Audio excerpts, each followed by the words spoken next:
I don't know, guys. That's about as emotional as I think we've seen Robert Saleh. I mean, in the beginning of the press conference, it almost looked like he was welling up. He was about to cry. He was so angry.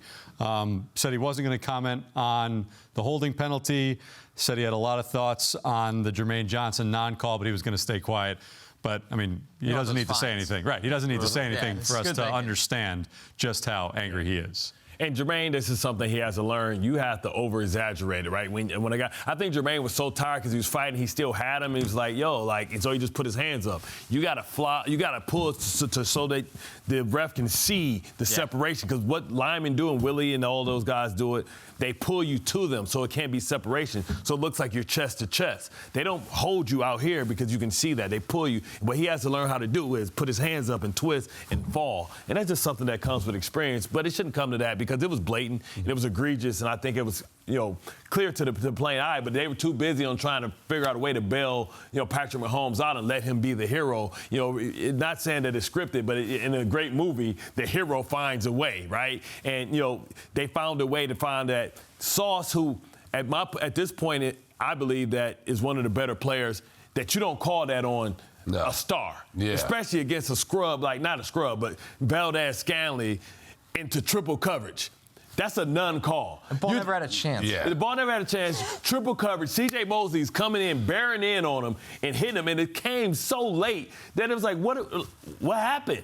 What, so they can't talk about the refs. We can because, we ain't get fined. They suck tonight. But I also have a little bit of empathy for Robert Saleh because, like he stated, they gave up 17 in the first half, and they held them to 6 in the second half, and this was against the Super Bowl champs, right? So you can't hang your hat on that like, man, we went toe-to-toe with Patrick Mahomes, but at the same time, it's all about the W's and not the L's. And for this defense moving forward, they have to maximize the opportunities they get. And when you have C.J. Mosley drop that pick, that could have went to 6. That flips the whole game around. So he's going to continue to preach, stay on the hunt. But here's some guys for this defense that needs to come around. We talked about Carl Lawson.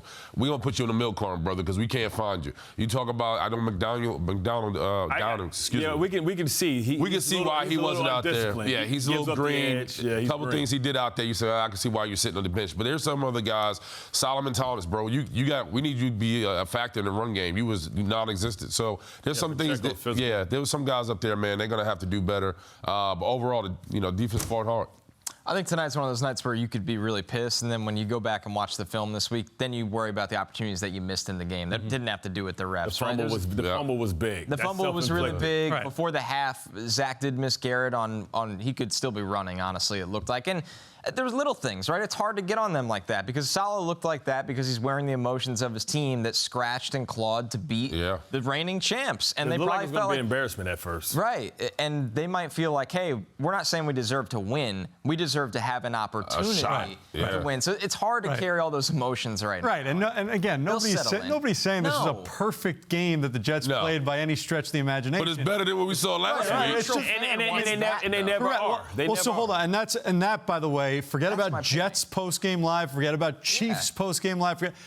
The fact that in those moments, in prime time, you want the refs deciding the game on a ticky-tack call like that. Both sides made mistakes. Twice. And both sides, right? But you had an opportunity to have those guys decide the game. It's 3rd and 20. Yeah. It's like 3rd and 20. It's not like... Think about it, right? This game, I saw a pregame poster that was Jets versus Chiefs, and it was Travis Kelce and Taylor Swift or Mahomes. There was no Jets. So nobody expected – the spread was 9.5 points, by the way. Nobody expected this game to matter with 2 minutes left. They got the perfect game, and they still threw it in the toilet.